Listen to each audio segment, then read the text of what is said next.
One critic said in the show something that I'm always saying silly things, like I'd give my right arm to be ambidextrous, or I may be schizophrenic, but I'll always have each other.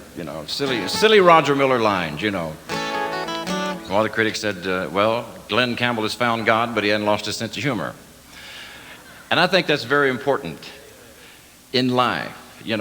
And friends, I had the strangest thing. I always said if you pray in earnest, which comes from, and when little children play in earnest, they pray in earnest.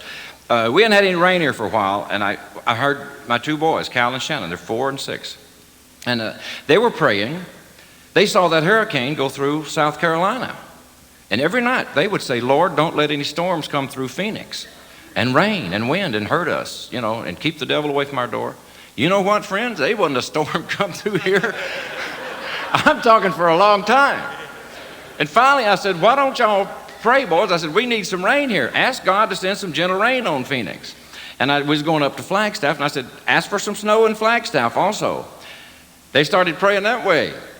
8 days later, we're in Flagstaff. It snowed 8 inches up there, friends. And y'all got the gentle rain down here in Phoenix. And that just knocked me out. The power, now I used that as an illustration. The power of prayer, friends, there is nothing stronger in this universe than the power of prayer. What got Peter out of the prison, opened both of the gates and opened the front door by itself? The power of prayer from the church. And that just knocks me out. Richard, I'm going to start preaching, I tell you. Woo! Oh, it's like the old Irish priest. He's preaching fire, hell, and damnation, right? And he said, everybody wants to go to heaven, stand up. So everybody stood up. He said, now anybody want to go to hell? Stand up. And it was one little guy in the middle of the congregation stood up. And he said, you don't really want to go to hell, do you? And he said, no, Father, but I just couldn't bear to see you standing up there by yourself.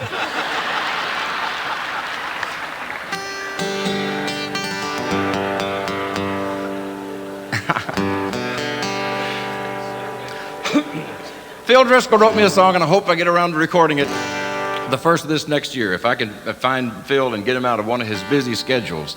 This is one Richard wanted me to do because he wrote it for me, and it literally is the story of my life. It's called Jesus and Me. You can't buy this. I have sung for kings and queens all around the world.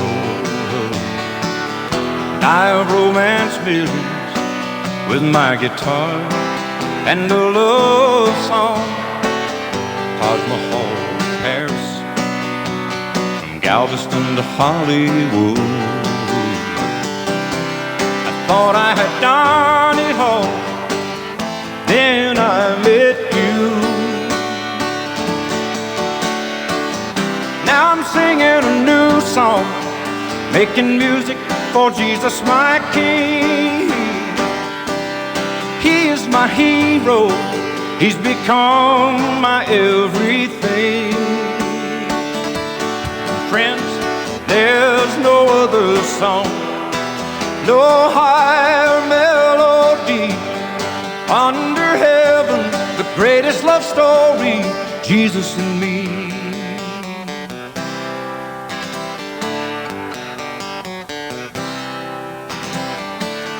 People call me a winner, but I know what it means to lose. I've seen some high times, I've paid some dues, but paying dues just isn't enough. Nothing seemed to satisfy me. Then I met Jesus, I tell you he's alive and I am free. Now I'm singing a new song, making music for Jesus my King. He is my hero, he's become my everything. And there's no other song, no higher melody under heaven, the greatest love story under heaven, the greatest love story under heaven, the greatest love story, Jesus and me.